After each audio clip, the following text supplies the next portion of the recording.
Good morning, good morning, good morning, good morning, good morning. Ito may sabton ko.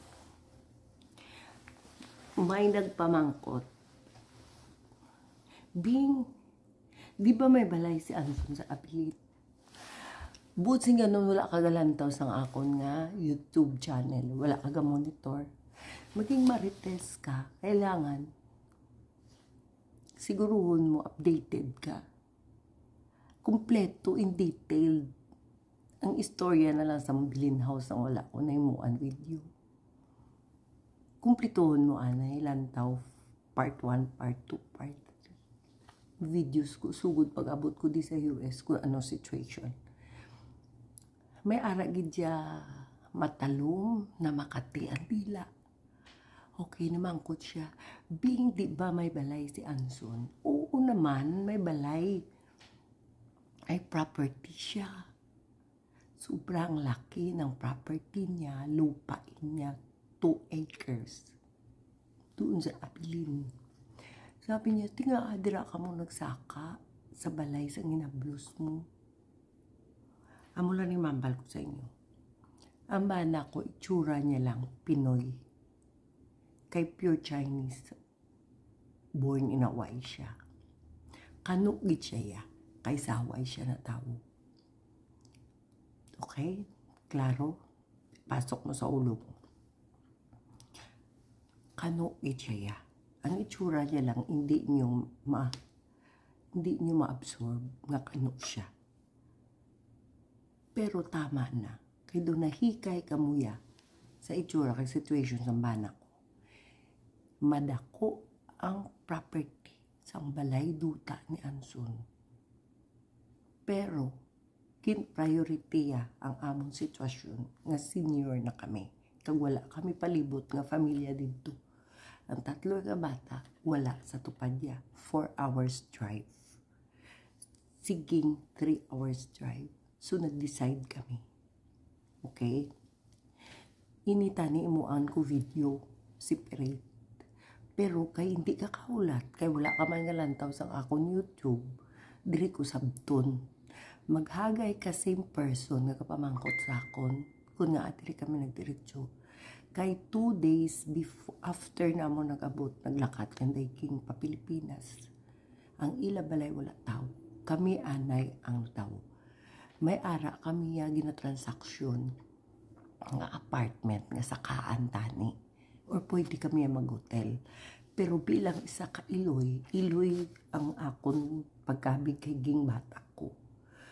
So, hindi ko kabatas nga bayaan nila ang balay nga wala tao. Kay tutalari pa man kami. For a while, 1 month, ma-enjoy man sila nga wala sila may ginaproblemahan diri. Nga may ginbilin sila nga empty nga balay. Kay bago pa man sila sa lugar nga ini. Although may mga friends sila, alangan may ibili nila ang susi nila. So sige, bakasyon ka mo, enjoy ka mo, kami lang anay diri. While ang mga gamit namon ato sa abilin sa storage. So while wala pa sila, ginaasikaso namon, ara na yung amon nga apartment. Kaya hindi na kami magbakaliwat sa balay. Nga property gid kay nga abudlay ang maintenance sa amon ni Anson nga tigulang. So gin-agree namon nga ma-apartment na lang kami. Kay mabayad na lang kami sa maintenance, whatsoever, matawag na lang kami sa maintenance.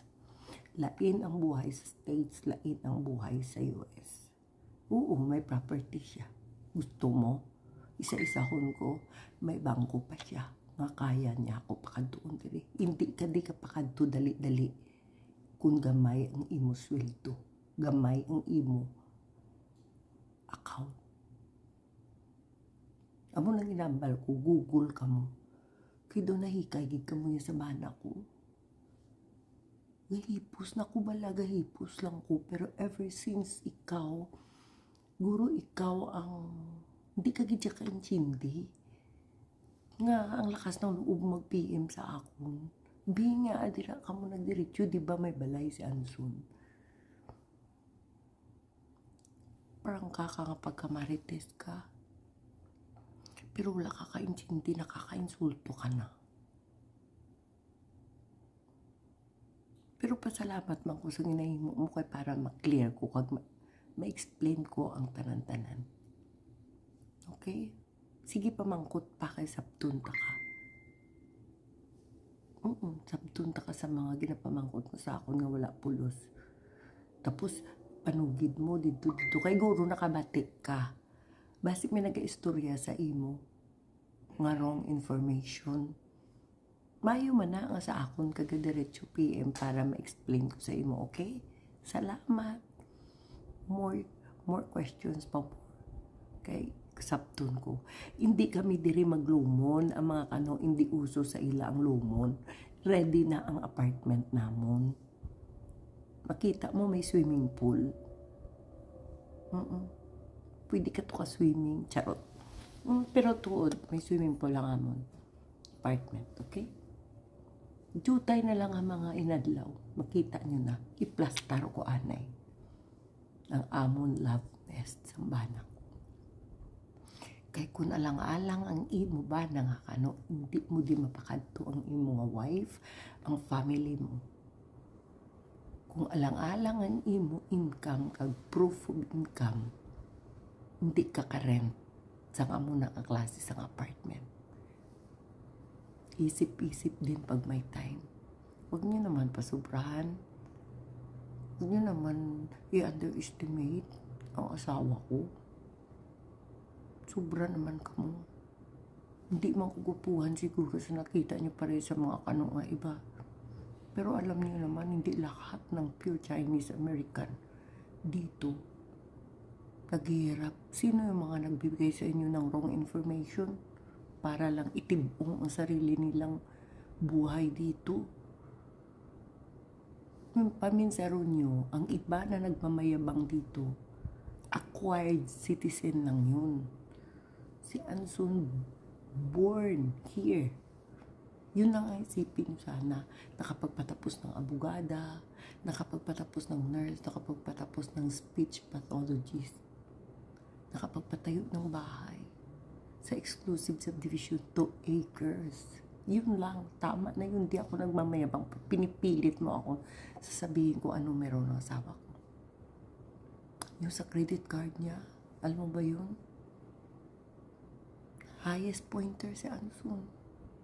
Tingnan mo, nasabi ko tuloy kasi napaka-judgmental. Ang dami niyong judgmental. Ganun lang. More questions pa.